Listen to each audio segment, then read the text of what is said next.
You said about girls that little girls who have an identification with powerful male figures such as Batman or Superman, or a lack of interest in dolls or any form of feminine dress, may have gender dysphoria. You're a doctor?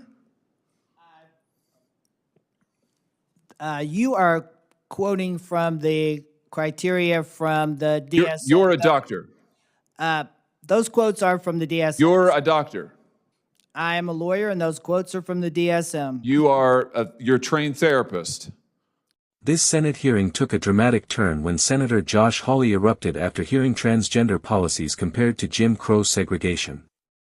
Hawley accused activists, medical experts, and taxpayer-funded organizations of pushing what he called outrageous nonsense onto America's children, while defending parents' rights to know exactly what is happening to their kids.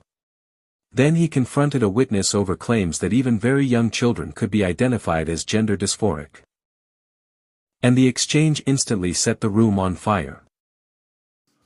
Thank you, Mr. Chairman. Thank you for calling this hearing. Thank you to our witnesses for being here. Ms. Cole, I just want to start with something you said just a second ago. You said it's not hateful to question fake science. It's not hateful to protect children. It's not hateful to say that there are men and that there are women, and those two things are different. It's not hateful to say that little girls shouldn't be told that they really ought to be boys. It's not hateful to do any of those things. And I just think it's time to speak a little truth to power. Because the fact of the matter is, it is not bigotry to protect children in this country. I've sat here and listened to this side of the aisle say just a moment ago to compare protecting children and young people like you, Ms. Cole, to Jim Crow. We were just told a second ago it is the new Jim Crow to say that boys shouldn't be in girls' locker rooms. It is the new Jim Crow to say that men shouldn't be playing women's sports. I'm sorry, but that is the most ridiculous, outrageous thing I have heard in I don't know how long, and that is a real prize in the United States Senate. That is absolute garbage. And to hear these lies, and those are lies, spewed in this hearing room is absolutely astounding to me. It is time to speak the truth. Protecting children is not wrong. It is our job. It is right. It is justice. It's what we are here for. And I think it's time that we start exposing the nonsense, the outrageous nonsense that has been foisted on our children. You've testified to it, Ms. Cole. You said that you were pressured into transitioning. You were denied your full rights and the information that should have gone with your care. Your parents were not informed. You were kept in the dark. And the truth is this, your case isn't a one-off case. Your case is systemic. We're seeing it over and over and over. You know, we're seeing things like what you wrote, Mr. Minter, in your book from 1999. You wrote, let's just look at this, that children as young as 2 years old can have gender identity dysphoria and things like boys who want to avoid rough and tumble play in competitive sports who show little interest in cars and trucks may be gender dysphoric. You said about girls, let's look at the girls poster. You said about girls that little girls who have an identification with powerful male figures such as Batman or Superman, or a lack of interest in dolls or any form of feminine dress, may have gender dysphoria. You're a doctor? You are quoting from the criteria from the DSM. You're a doctor. Those quotes are from the DSM. You're a doctor. I am a lawyer, and those quotes are from the DSM. You're a trained therapist.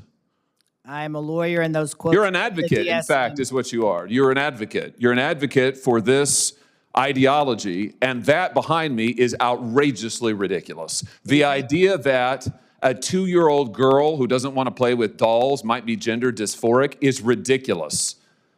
It is outrageous, and it is time to say so. I don't care what labels you put on it. I don't care how many different titles you put on it in your books. It is absolutely outrageous. And I'll tell you one other thing, Mr. Chairman. There is no reason for this Congress to be funding outfits that perform transgender surgeries and force transgender therapies on minor children.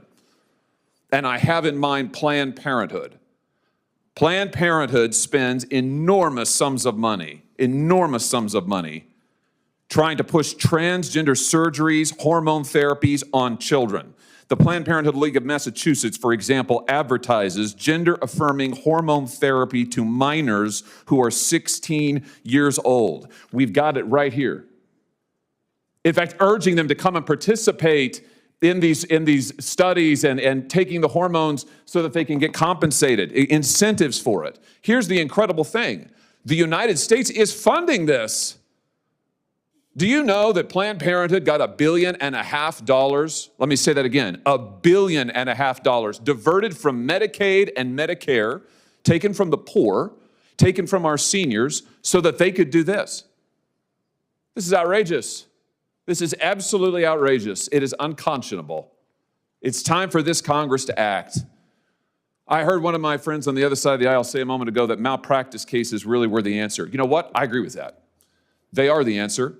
And we ought to pass legislation right now in this Congress that will enable more malpractice suits for people like you, Ms. Cole.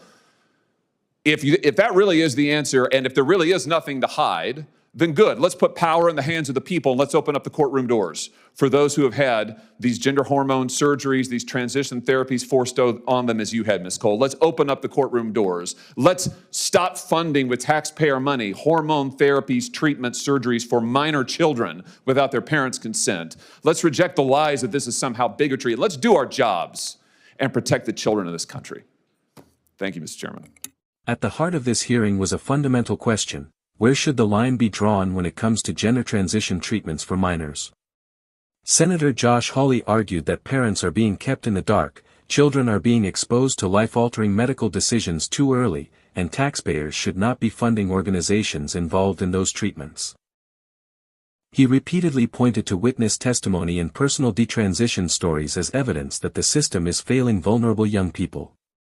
The most explosive moment came when Hawley rejected comparisons between restrictions on transgender policies and Jim Crow segregation, calling the argument absolute garbage and insisting that protecting children is not discrimination.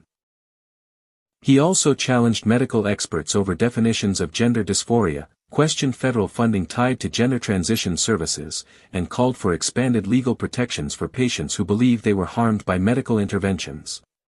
Supporters of Hawley's position will see this as a forceful defense of parental rights, medical accountability, and child protection.